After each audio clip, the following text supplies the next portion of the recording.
Chers camarades un peu d'Afrique, les nouvelles sont très très bonnes à ce niveau. Au nord, tout le nord, au Guinée, Samatigila, Kani, Djarabana, Wonge, Segela, Kegela, Sifie, tout le monde accueille les équipes de Gbagbo avec joie, avec enthousiasme, de la ferveur. Frère, il leur donne de l'eau, il leur donne de la nourriture. Frère, il leur donne à soir, il leur donne des maisons, il leur donne des matelas. C'est-à-dire que c'est une prise en charge complète des équipes de Gbagbo sur le terrain. Je vous parle du nord de la Côte d'Ivoire. 46 missions, 46. Donc, le travail s'est fait. Les gens donnent leur parrainage au candidat Laurent Gbagbo. Ils sont contents même, ils sont contents de donner leur parrainage au candidat Gbagbo. Le parrainage, c'est quoi? Parce qu'il y a beaucoup qui me posent des questions en commentaire. Comment je vais vous parrainer? Comment je vais vous parrainer? Tu ne fais rien. Tu attends à la maison. Nos missions là, les fédéraux. Si tu connais un fédéral et que tu tiens à parrainer Laurent Gbagbo, tu t'en vas vers ce fédéral du PPACI. Si tu connais un coordinateur du PPACI et que tu tiens à parrainer Laurent Gbagbo, tu vas vers ce coordinateur. Si tu connais quelques cadres du parti que ce soit, à quelque niveau que ce soit un secrétaire de base, un secrétaire de section, en tout cas, toute personne qui est impliquée dans le PPACI, si tu le connais et que tu tiens à, comment on appelle ça, à parrainer le candidat Laurent Gbagbo, tu te déplaces, tu vas là-bas et on fait le parrainage rapidement. Le parrainage est simple. C'est une fiche que tu remplis. Tout est bien renseigné. Le nom du président Gbagbo est renseigné dessus, sur la fiche. Son numéro d'électeur. Le numéro d'électeur de Gbagbo. Le numéro de l'électeur de Gbagbo, c'est V00 27 87 27 83. Je répète, le numéro d'électeur de Gbagbo. Je ne connais pas pour moi-même dans ma tête. Mais le numéro d'électeur du candidat Gbagbo, je connais ça dans ma tête. Sauf erreur de ma part. En tout cas, je connais ça dans ma tête. Donc, son numéro d'électeur est inscrit là-dessus. Et puis, tout est inscrit là-dessus. Tu remplis ton nom, ton numéro de téléphone, ton numéro d'électeur. Et puis, tu signes. Oui, je parraine le candidat Gbagbo. C'est fini. Tu as parrainé Gbagbo comme ça. À ce là, on a besoin de 1000 personnes. Dans le Woroba, on a besoin de 1000 personnes. Et nos collecteurs sont à pied d'œuvre pour collecter, pour obtenir les 1000 personnes. C'est-à-dire qu'on va remplir les quotas dans toutes les régions de Côte d'Ivoire. Après, nous, on va s'asseoir, on va choisir les régions qu'on veut pour donner la suite. Est-ce que vous avez compris ça? Hein? Mettez le cœur et partagez la vidéo. Donc, le parrainage se passe très très bien. Le candidat Laurent Gbagbo sera bel et bien parrainé. Et puis après, arrivé devant le conseil constitutionnel maintenant, on va voir ce qu'il va donner. Parce que là, ce n'est plus un problème de liste électorale. Ça, c'est fini. Ça, on a dépassé ça. Avec les listes électorales, Gbagbo n'est pas suivi. Ça, on a dépassé ça. Nous, on n'est plus là-bas. Nous, maintenant, là, c'est le conseil constitutionnel qui nous intéresse. Qu'est-ce que la go qui est là-bas, la femme qui est là-bas, qu'est-ce qu'elle va dire? C'est ça qui nous intéresse. Sinon, eux, ils ont dit, sur NCI, il y a un Waworo, c'est-à-dire que un Waworo, qu'ils ont envoyé un ancien gars du FPD d'Afingesan, qu'ils ont envoyé, le représentant d'Afingesan, c'est ça le représentant d'Afingesan, qu'ils ont envoyé sur NCI, qui allait dire, oh, non, si tu n'as pas ton nom sur la liste électorale, nous, on fait rien, toi. Mais, son nom n'est pas là-bas, mais quand son numéro d'électeur cherche quoi là-bas? Son numéro d'électeur cherche quoi là-bas? C'est pas vous-même qui avez un numéro d'électeur là? Et tout est renseigné, toute la fiche est renseignée. Numéro d'électeur du président Laurent Gbagbo, c'est V00 27 96 27 83. Voilà son numéro d'électeur. C'est dans ma tête ici. Puis le problème est ça. Celui qui me demande Gbagbo n'est pas sur la ligne. Non, son numéro c'est tant. Vérifiez. Ah, c'est le numéro de Gbagbo. Donc ce qui nous intéresse à l'heure là, nous on a fini la liste électorale. Comment on appelle ça? Le nom de Gbagbo sur la liste électorale, nous on a fini avec ça. Ce qui nous intéresse maintenant, nous là, ce qui nous intéresse, c'est, frère, c'est sa candidature à l'élection présidentielle au niveau du conseil constitutionnel. Le conseil constitutionnel n'a qu'à accepter en avancé. Si le conseil constitutionnel n'accepte pas, mais le conseil constitutionnel va nous dire pourquoi il n'a pas accepté. c'est là que le problème peut sortir dedans. C'est là-bas que le problème peut sortir. Parce que quand on a vu le cas Ouara agité, que la sœur y a envoyé sur NCI pour nous parler de conneries. Non, Babo se donne pas, donc on va lui donner les kits. Nous, on lui a dit, mais est-ce que tu veux qu'on commence par là maintenant, la bagarre? Est-ce que tu veux qu'on commence la bagarre maintenant? Ils ont vu, oh, non, c'est pas le moment de commencer la bagarre. On va leur donner leur kit. Déjà, comme le numéro de Babo est là, donc, on va mettre le numéro et puis on va avancer. C'est que le secrétaire général qui était GV avait dit. Il dit, nous, ils disent que le nom de Babo n'est pas sur la liste. Nous, on dit son nom est là-bas, c'est parce que vous ne savez pas lire. Mais ils ont porté leurs lunettes, ils ont bien regardé, elles n'ont pas pu lire. Ils ont lu, quand ils ont écrit. Et puis ils ont relevé son nom, ils ont écrit ça sur la fiche de collecte de parrainage. Et puis ils ont mis son numéro de lecteur. Son numéro de lecteur, 20 00 27 96 27 83. Ouais, le numéro là. Ah, c'est son numéro de lecteur qui est là comme ça. Donc, nous on a dit, si vous ne voulez pas la bagarre dès maintenant, donnez-moi qui doit quitter ici. Mais jusqu'à présent, il y en a qui n'ont pas réguler les kits. Draman là. Ils n'ont pas réguler les kits. On ne sait pas qui est candidat au RD. D'autres disent c'est Adama Bitogo. D'autres disent c'est Kaja Kamara. Il dit, oh, Kaja Kamara. Aza, ayez pitié de nous. Quand même. On sait que vous ne pouvez pas gagner l'élection. 2025, là, on sait que vous ne pouvez pas gagner. Mais ne nous envoyez pas Kaja Kamara comme candidate. Quand même. Pourquoi vous allez nous envoyer Kaja Kamara? Donc, nous, à là, nous, on est chaud. On est chaud sur le terrain, là. On est chaud, on est en train de tout. On est en train de, c'est-à-dire qu'on est en train de tout gérer. On nous a demandé 1%. 1% de l'électorat. Mais nous, on va aller au moins à 6%. D'abord, pour leur dire, Babo, non, je peux. Là, quand on a dit ça, Awadomelo, on dit Awadomelo a écrit une lettre à Babo. Oh, les RD en ont fait le chou gras. Ça parle ici. Awadomelo est sorti dans le dos. Awadomelo est sorti dans comme si c'est la 13 ici. Oh, on a écouté. On a vérifié. Effectivement, Awadomelo a écrit à Babo. Il a écrit à Babo. Il n'y a pas de doute. Il a écrit à Babo. Mais, ce que Daron Djidja a dit là, c'est la vérité. Il va vous expliquer pourquoi ce que Daron Djidja a dit, c'est la vérité. Et ce qui s'est passé réellement, pour que l'opinion soit éclairée. Pour que les Ivoiriens là, ils comprennent ce qui se passe. Voilà. Je crois que c'était le dimanche 31 juin, 30 ou 31 juin là. Juin c'est 30 jours, non? Juin c'est 30, je pense. C'était le dimanche 30, je pense. En tout cas, c'était un dimanche avant la fin du mois de juin. Awadomelo avait déjà écrit au président Laurent Gbagbo.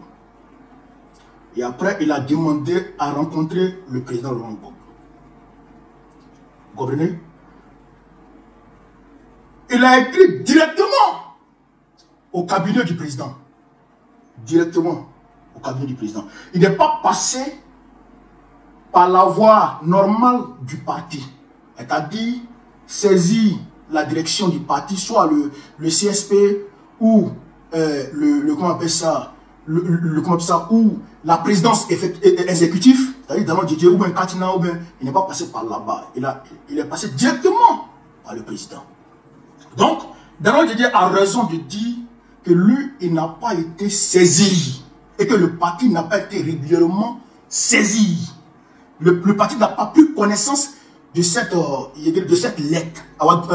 Daron Djidja a raison de le dire, puisque la voie régulière du parti n'a pas été empruntée par Awadomelo pour adresser la lettre au président. Donc Awadomelo envoie la lettre directement au président.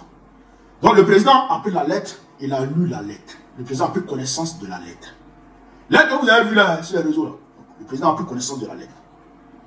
Awadomelo a fait une demande d'audience pour voir le président le dimanche. Donc, Awadomelo est arrivé chez le président. Il est parti aux environs de 13 h. Il a quitté là-bas aux environs de 16 h. Est-ce que lui et puis le président ont parlé? Il ne peut pas je ne peux pas, comment on appelle ça, donner ici une réponse claire à cette question. Est-ce que lui et le président ont parlé? Je ne peux pas vous donner une réponse. Mais dans peut-être une autre vidéo, je vais vous donner une réponse. Parce qu'aujourd'hui, on n'est pas là pour frapper. On est là pour éclairer la lanterne de tout le monde. Donc, le président prend la lettre. Il fait passer la lettre maintenant dans le circuit normal du parti. Vous comprenez?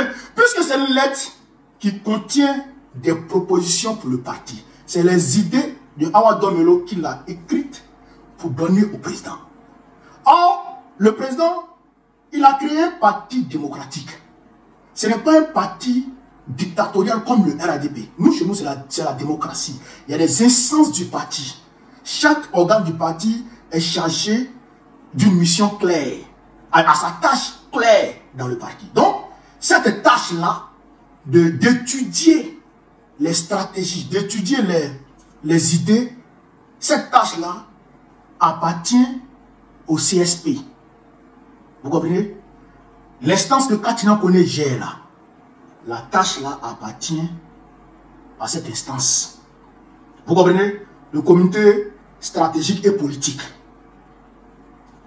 Donc, c'est Katina et puis les Picasso là qui sont chargés d'étudier et d'élaborer les stratégies politiques de notre parti. Donc, quand une idée est émise par un cadre, il s'adresse à Katina ou au CSP, soit Katina, soit Picasso ou toute personne. Moi-même, quand j'ai une idée, je m'adresse à eux. C'est comme ça que ça se passe. Donc, le président fait passer maintenant la lettre dans ce circuit normal. Il envoie la lettre à Katina. C'est-à-dire, il appelle Katina et il lui remet la lettre. Allez-y étudier, mais prenez Domelo avec vous pour qu'il puisse mieux vous expliquer le fond de sa pensée. Comme c'est lui qui a écrit la lettre, comme c'est son idée, pour qu'il puisse défendre son idée. Appelez-le, il va discuter avec vous. Allez, vous comprenez ça? Donc, jusque-là, le président, il a fait ce qu'il fallait faire en tant que président du parti. C'est ainsi que Awa Domelo est contacté par Katina Koni. Il appelle Katina réunit très rapidement le CSP et il discute. Il discute. Dans la lettre, qu'est-ce que Awa Domelo demande? Awa Domelo demande 2 ou 3 candidatures de précaution.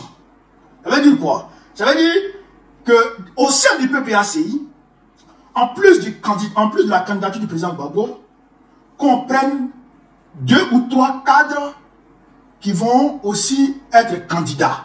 Comme on est dans la période des dépôts de candidatures, c'est-à-dire que les dépôts de candidatures finissent jusqu'en fin août. Le 26 août, les dépôts de candidatures finissent.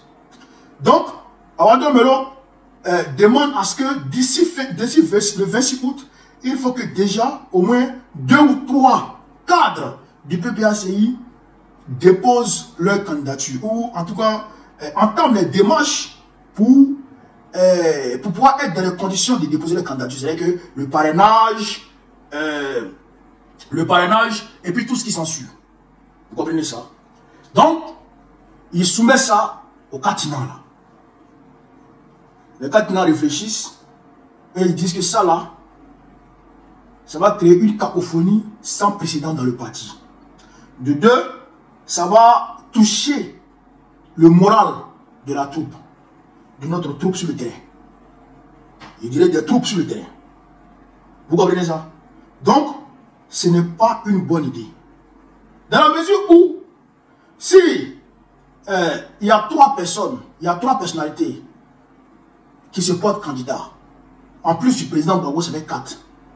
Si la candidature du président Gbagbo est acceptée et à coup sûr ça sera accepté, est-ce que c'est sûr que les 3 personnalités là vont se retirer de la course?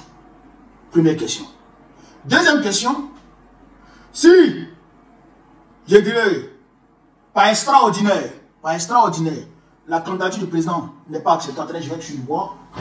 Si par extraordinaire, la candidature du président n'est pas acceptée, comment faire pour choisir le cheval gagnant parmi les 3 personnalités qui seraient déjà candidats? Comment faire pour choisir? il y a un problème. On ne peut pas choisir. Puisque, bon, je prends un exemple. Awadon est candidat. Katina est candidat. Iba Oulaye est candidat. Comme demande Bika c'est candidat. Ou bien Sévan Kipre est candidat. On prend 3 personnes. Les 3 sont candidats. Bon, la candidature du président n'a pas été acceptée. J'ai touché du bois encore. La candidature du président n'est pas acceptée. Est-ce qu'on va prendre Katina pour laisser Domelo et puis Sévan Kipre? Ou bien on va prendre Domelo pour laisser Damana Pitas et puis Iba Oulaye? Hein? Ou bien on va prendre Iba Oulaye pour laisser Asso Adou et puis l'autre là? Comment on s'en sort? Donc le CSP a rejeté son idée. Même moi, je rejette ça. Même moi, je rejette cette idée. Parce que ça, c'est pas une idée, ça. Non seulement c'est une idée qui frise la lâcheté. Excusez-moi, hein, je m'excuse auprès du ministre si ça le vexe. Mais en tout cas, pour être véridique, c'est une idée qui frise la lâcheté. La démission face au combat. Le déshonneur. C'est-à-dire que, chers camarades d'Afrique, ça frise la démission vis-à-vis du combat. Et ça ramène à l'acceptation de l'injustice. Est-ce que vous comprenez? Donc, l'idée n'est même pas bonne. Si c'est moi-même d'un revers de la main, je rejette ça. Vous comprenez? C'est pas très voilà, comme le gars vient de le dire là. Les bails là. Ça va créer un désordre total, une cacophonie sans précédent dans le parti. Donc, pour éviter ça, cette idée-là, on la met de côté. On la met totalement de côté. Mais, j'apprends que le ministre, il veut créer un mouvement pour créer un parti. J'apprends ça. C'est pas encore sûr, hein, mais j'apprends. Et puis,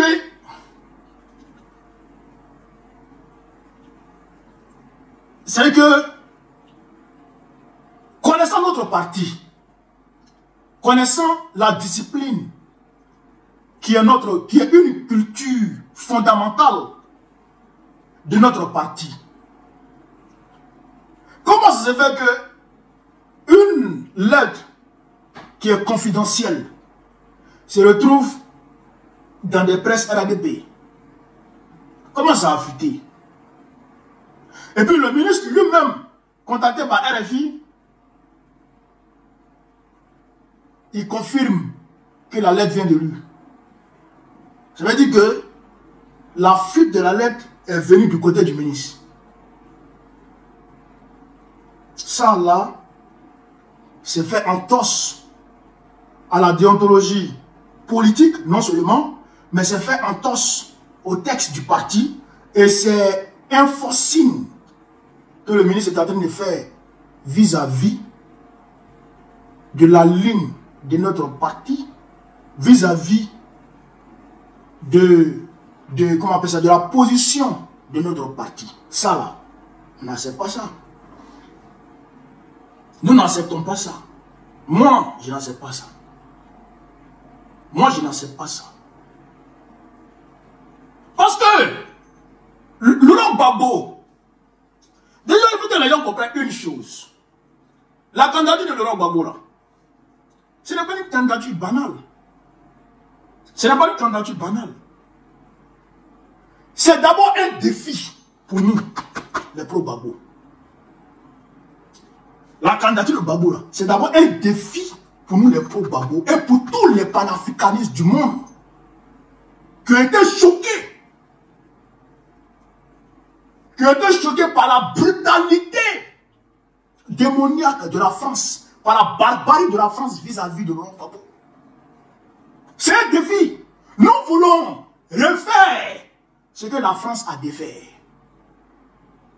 Nous voulons montrer à la France que, avec la détermination du peuple au menu, nous pouvons réinstaller Gbagbo qu'ils ont enlevé. D'abord, c'est ça le défi déjà. Au-delà de ça, nous, c'est Gbagbo on connaît.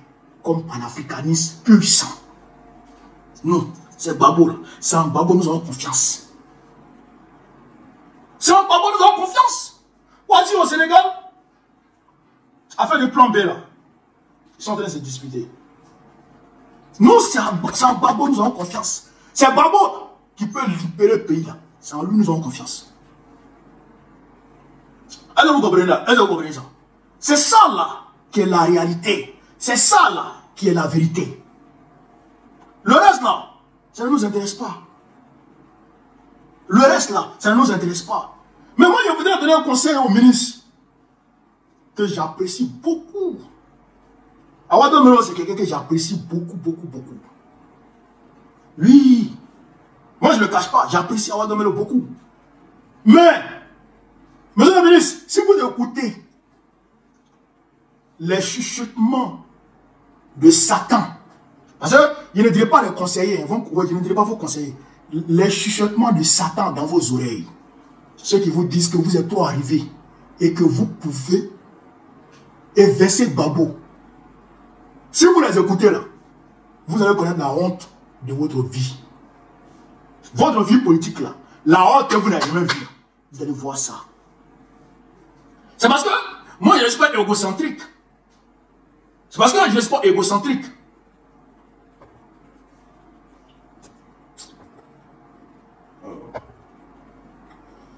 Tapotez les gars, tapotez. C'est parce que je ne suis pas égocentrique. Sinon en réalité là, l'action que vous êtes en train de poser là, et que je suis sûr que cette action va vous amener à la perdition là, nous ça nous arrange. Nous les jeunes leaders là, ça nous arrange. Parce que quand vous vous dégagez, nous on prend vos places. Quand vous quittez là, nous on prend vos places. Parce que nous aussi là, on va arriver au sommet. Hein.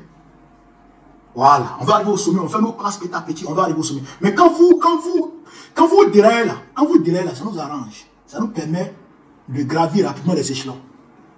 Quand vous déraillez, ça nous arrange. Parce que à coup sûr, vous serez dans les oubliettes. Je ne comprends pas pourquoi. Je ne comprends pas pourquoi les gens ne regardent pas l'exemple, ne prennent pas l'exemple sur les gens. Je ne comprends pas pourquoi les gens ne regardent pas la réalité. Ils ne se fient pas à la réalité. Qui pouvait, face à Marou Koulibaly, de 2000 à 2010, qui pouvait, tout le monde se disait que Marou Koulibaly était le dauphin naturel de Gbagbo. Tout le monde le disait. Du point de vue présidentiel, du point de vue présidentiel, tout le monde se disait que Marou Koulibaly était le numéro 2. C'est qu'après Gbagbo, c'est lui. Et Gbagbo l'avait mis à ce poste. Gbagbo l'avait mis à ce poste. Président de l'Assemblée nationale. Après Gbagbo, c'est lui. Si Gbagbo est empêché, c'est lui qui prend le pouvoir. Il était le numéro 1 naturel. Avec tout le respect que je dois au ministre Marou Koulibaly, le président de l'Assemblée nationale, Marou Koulibaly, avec tout le respect qu'il lui doit. Mais il est où aujourd'hui? Quand il s'est affranchi de Gbagbo, où est-il aujourd'hui? Il est où? Même son propre parti, on lui a arraché son parti. Et d'ailleurs, il a démissionné de la scène politique. Il n'est plus politique, il ne fait plus politique. Il a pu s'arrêter de politique. Maintenant, il est technocrate au service de l'Afrique.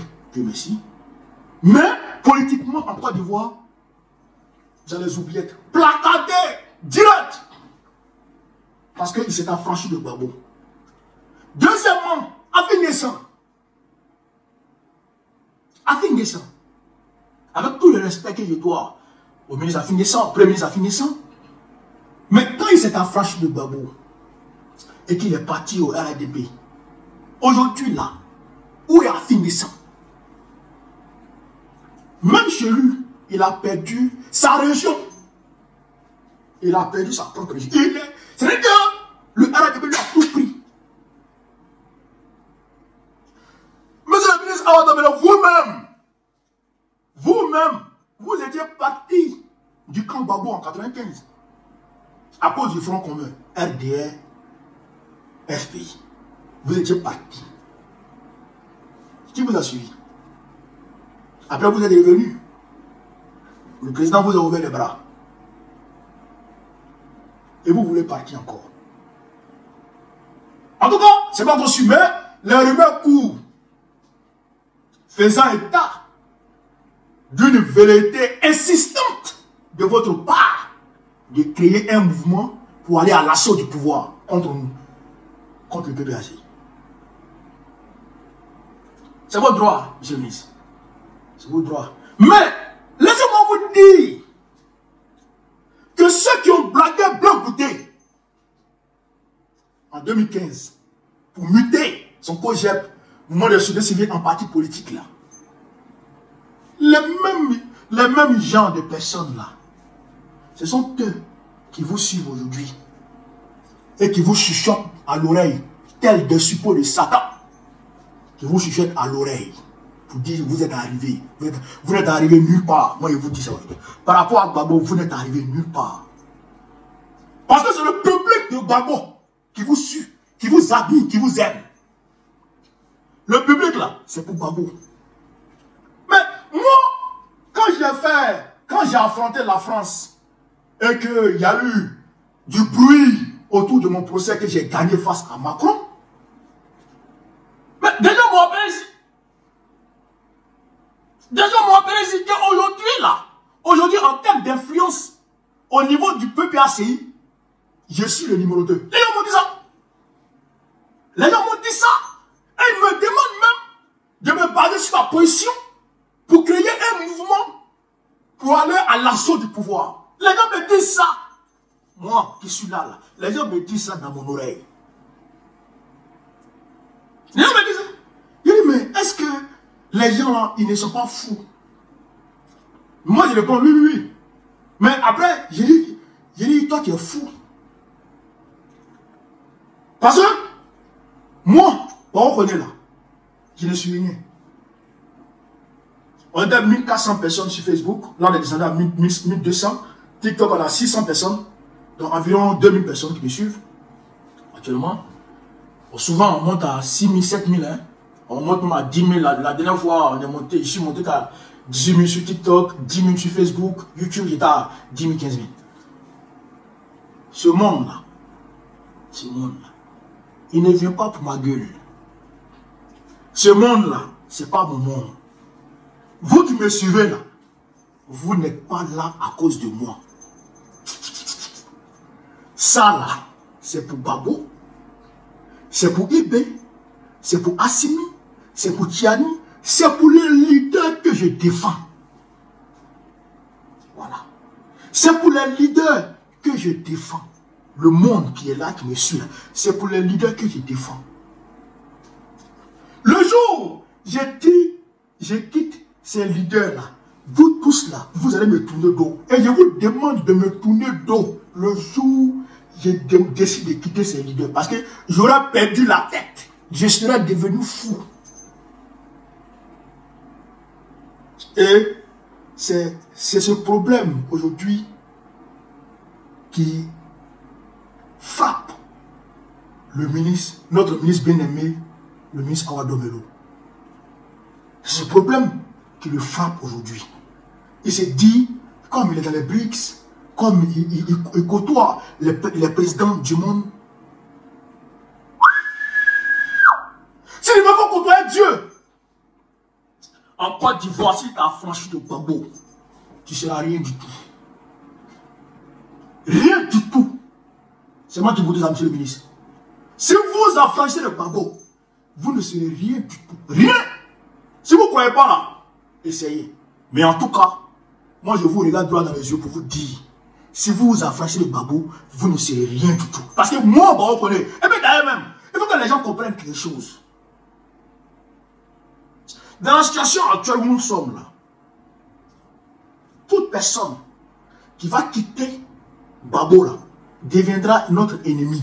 C'est-à-dire que toi-même là, on sera plus virulent à ton égard qu'Aimé Ouattara. C'est-à-dire que toi, on va t'attaquer plus qu'on attaque Ouattara.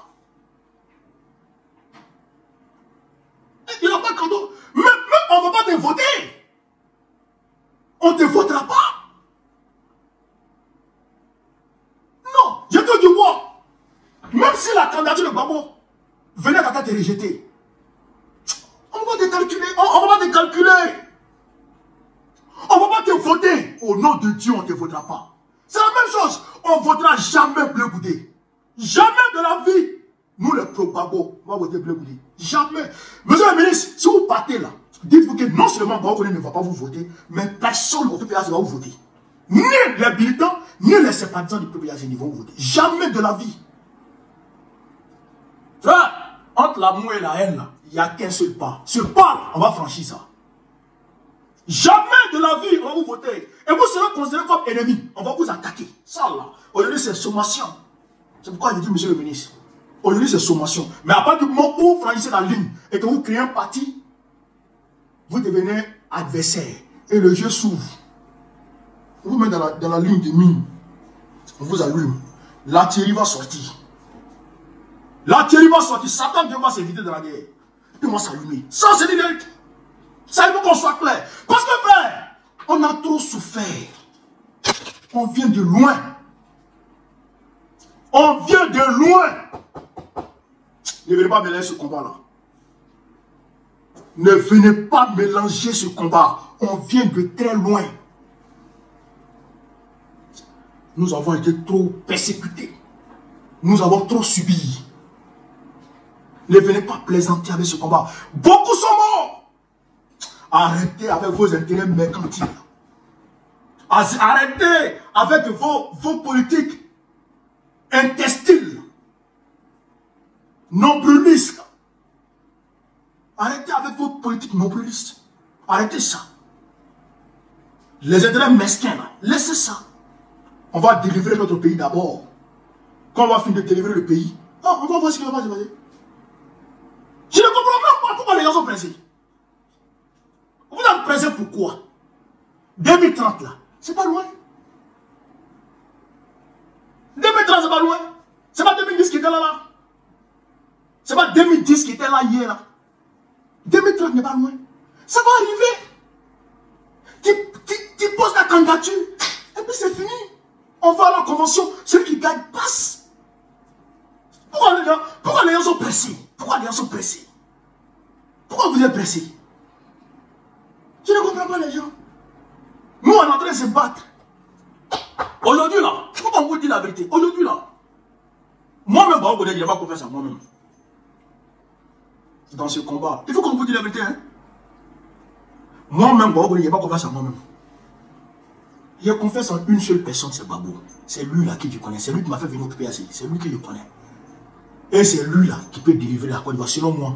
Même moi-même, tu me mets à la place de Babou, je n'ai pas confiance en moi. Je ne suis pas sûr de pouvoir délivrer la Côte d'Ivoire. Mais je suis sûr que Babou là, il peut libérer le pays là. Donc je n'ai pas confiance en quelqu'un aujourd'hui. Calmez-vous, hein. Calmez-vous. Et puis c'est pas Ouadamé le seul, hein, qui a ces intentions-là. Il y a d'autres personnes qui sont tapées dans l'ombre. Calmez-vous. Calmez-vous. Moi, là, je n'ai pas confiance en vous. Voilà. Ça, il faut qu'on vous dise ça. Et le peuple de Côte d'Ivoire, il n'a pas confiance en vous. Voilà. Donc, restons avec Babou. On a confiance en Babou seul. Voilà. Nous, on a confiance en Babou seul. C'est lui seul en qui on a confiance aujourd'hui. Nous tous. À part lui, là. Vraiment. Vraiment. Donc, parti là. Notre combat là, ne gâtez pas. C'est les gars amusés. Je l'ai dit en 2021. Et je le dis aujourd'hui. Quand les Ouare étaient en train de crépiter concernant la séparation de Mme Simone et du président Gbagbo là. Hein? Je leur ai dit. Il y a même si Michel Gbagbo et tous les enfants du président, y compris Maman Nadi, se mettaient contre le président, on allait prendre position pour le président et on allait le combattre. Et je le dis aujourd'hui. C'est pas Ouadamé le seul, hein. D'autres cas n'ont qu'à s'ajouter à lui. Vous n'allez pas croire au missile. On va laisser Ouattara. Ici, on va laisser Ouattara même. Pour préparer les missiles contre vous. Non! Les rebelles là. Les rebelles là. Ils seront matés. Ils seront matés. Copieusement matés. maté. Ça, c'est une réalité. Donc, on ne va pas aller trop loin. Gbagbo là, c'est notre candidat. C'est Awa Domelo lui-même. Je ne sais pas qu'est-ce qui s'est passé de 2023 à aujourd'hui. Je ne sais pas qu'est-ce qui s'est passé. C'était à la salle AGK. On lui a posé la question. Monsieur le ministre, est-ce que vous avez un plan B au président Gbagbo? Il a dit, et je vous cite, si on prend un plan B pour aller, ce que Ouattara a fait, l'injustice qui frappe le président Gbagbo là, l'artifice juridique qui a été utilisé contre Gbagbo là, on va utiliser la même chose contre le candidat qui sera choisi comme plan B au président Gbagbo. C'est ce qu'il m'a dit. C'est ce qu'il a dit là-bas. Il n'était pas seul. C'est Awa Domelo même qui a dit ça. Awa Domelo, il a fait campagne pour que Gbagbo soit candidat. Il ne sait pas. Ou même quand il faisait campagne, il ne savait pas qu'il y avait un problème sur la liste électorale. Il ne comprend pas. Je ne comprends pas. Qu'est-ce qui s'est passé? Qu'est-ce qui s'est passé? Ah, monsieur le ministre, moi, en tout cas, je le dis encore, moi, je vous apprécie. Il y a peu de contraire. Il y a à l'heure où je parle, à l'instant T, là, 20h28. Moi, je vous apprécie. Mais, ne m'amenez pas à vous détester. Ça ne sera pas bon pour vous, ça ne sera pas bon pour moi. Ne m'amenez pas à vous détester. Ça, c'est une réalité. Tiens, tu es parti pourquoi? Moi, je ne sais pas. Pourquoi? Restons tranquilles. Laurent Gbagbo, là, il dit il a bien 5 ans. Il finit ses 5 ans. C'est vous qui êtes là. Oh, mais c'est pas ceux qui seront là. C'est vous qui êtes là. Nous, on est encore petit. C'est vous qui êtes là. Vous allez faire vos 2 mandats. Et puis, on continue. C'est tout. Hein? Mais si tu veux, au moment où Gbagbo veut, toi tu veux. Ah, tiens. Ah, Dieu a dit que ça c'est manque de considération. On ne va pas accepter ça. Manque de considération, on ne va pas accepter ça. Mettons-nous ensemble, on va pousser le président Gbagbo, il va prendre le pouvoir, il va fixer les coups, comme lui-même il a dit. Quand il va finir, on va continuer.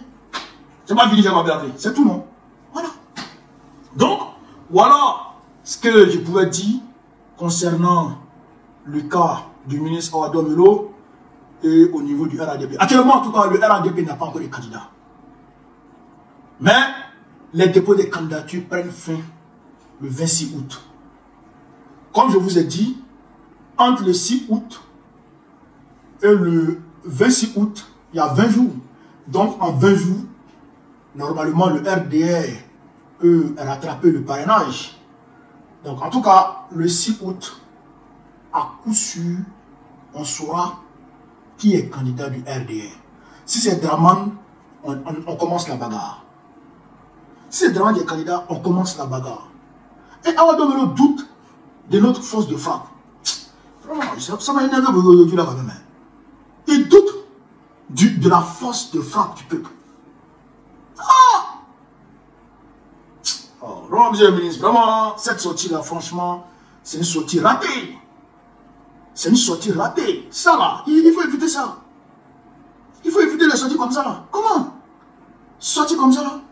Il faut éviter ça. C'est raté, raté de jeu raté. Comment on veut voir trois candidats dans la même partie? C'est voilà. Il faut éviter ça. Il faut éviter ça. Voilà. Comme vous êtes en haut là-bas là, il y a des choses là. Évitez ça. Voilà. Donc, chers camarades d'Afrique, voilà un peu ce que je voulais vous dire sur cette vidéo. Sur ce, vive l'Afrique libre.